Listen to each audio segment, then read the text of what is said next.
মিডিয়াতে আসার 4 দিন পরে আমার আব্বু মারা গেছে। দেন যে আমি এই কাজটা করব না যদি সেখানে কোনো প্রস্তাব থাকে। এই তো কাজের প্রস্তাবে তো পেয়েছি। এই কাজটা করে দাও, কত টাকা দিতে হবে বা নতুন কাজ যখন করতেছি তখন হয়তো পেমেন্ট দিতে পারবো না।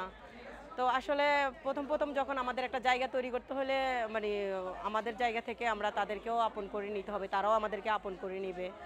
যাদের সাথে মানে আগে আমি কথা বলেছি তারা বন্ধুত্বের খাতিরে আমার সাথে কাজ করেছে, দেন হচ্ছে যে আমার সাথে কোনো বাজে বিহেভ করেনি। তো এই শুরু তো আমি বেশ কিছু নাটকও করেছি, মিউজিক ভিডিও করেছি।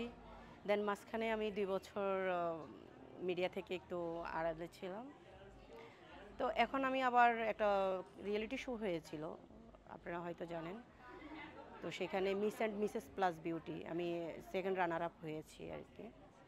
তো সেখান থেকে এখন আবার আমার মডেলিং জগৎটা আমি বেছে নিয়েছি, জাস্ট মডেলিং করব আর কি। আমি হচ্ছে যে এই তো বিজ্ঞাপন, বড় বড় বিলবোর্ড, যে ব্র্যান্ডের শোগুলা বিভিন্ন শপিং মহলে সারা বাংলাদেশে যেই বড় বড় বিলবোর্ডগুলো হয়, আমার ইচ্ছে যে আমি সেই কাজগুলাতে মানে আমার আগ্রহ আছে যখন সেইগুলাতে কাজ করার আর কি।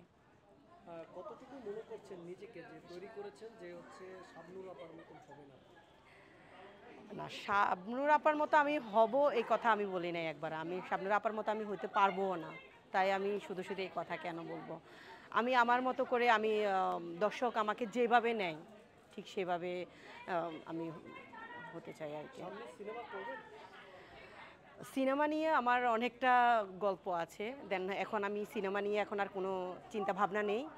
ভবিষ্যতে যদি এরকম কেউ যদি আমাকে অফার করে যে এটা করো নিজে থেকে, তো হচ্ছে আমি হয়তোবা সাইন করব বা কাজ করব। সিনেমা জগৎটাকে পছন্দ না, করেন? আমিও পছন্দ করি, আমারও খুব ইচ্ছে ছিল যে আমি সিনেমা জগতে আমি একজন সিনেমার একবারের জন্য হলো আমি বড় পর্দার হিরোইন হব।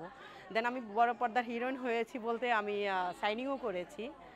তো আমার কাজটা করা হয়ে ওঠেনি যে কোনো কারণে। তো এখন বর্তমানে মডেলিং যখন করার ইচ্ছে, তো মডেলিং করে যাই।